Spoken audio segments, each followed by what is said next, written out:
इसके आगे ये नहीं सोचना कि मैं कहाँ से आया हूँ और मैं कहाँ जाऊँगा।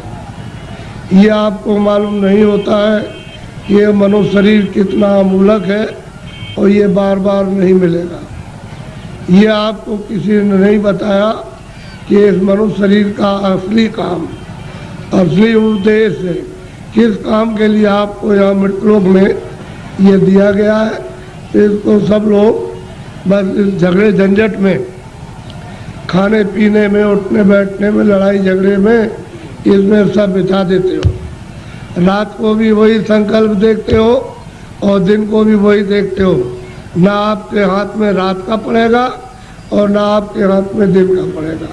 ये मनुष्य शरीर थोड़े दिन के लिए उसने आपको मालिक ने दिया और ये कहा कि देखो मेरा ये मनुष्य शरीर दिया हुआ ये साफ सुथरा है और तुम इसमें बैठकर अपनी जीवात्मा का कल्याण, अपनी जीवात्मा को भगवान के पास में पहुंचा दो।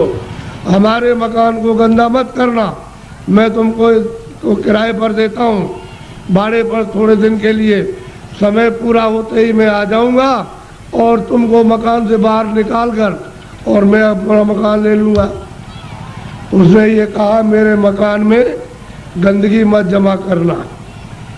तो आपने उसके अमोलक मकान को जो आपको दिया गया है उसमें कूड़ा कचरा, पाप और पुण्य, अच्छा और बुरा आपने इसमें भर लिया। अब श्वासों की पूंजी खत्म हो रही है तो वो आने वाला है और सामने खड़ा हो गया कि मकान को खाली कर दो। अभी आप क्या करोगे?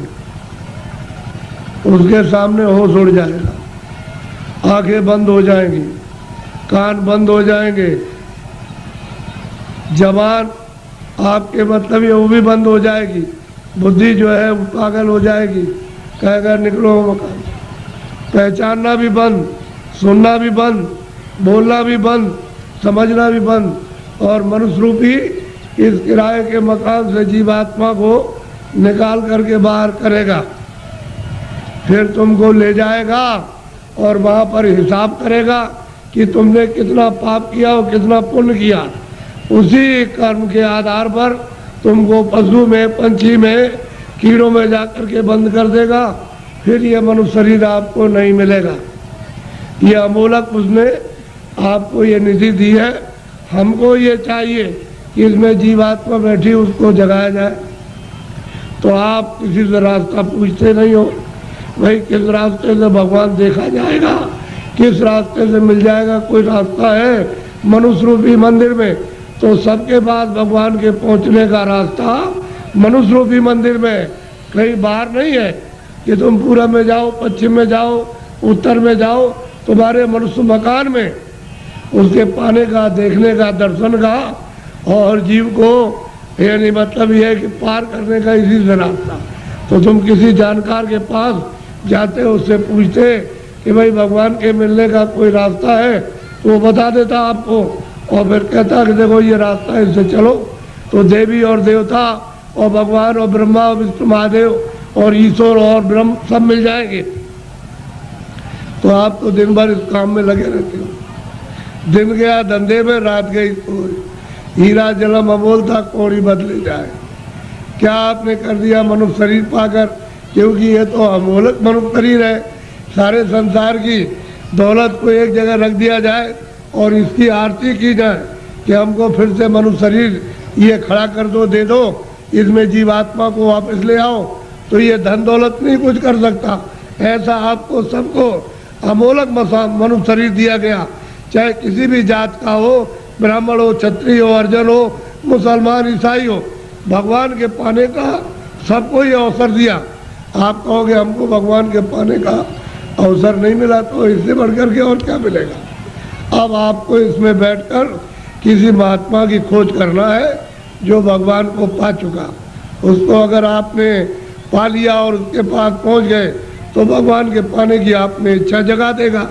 और जब इच्छा जाग जाएगी तो आप कहोगे मुझे रास्ता बताइए, तो रास्ता देगा।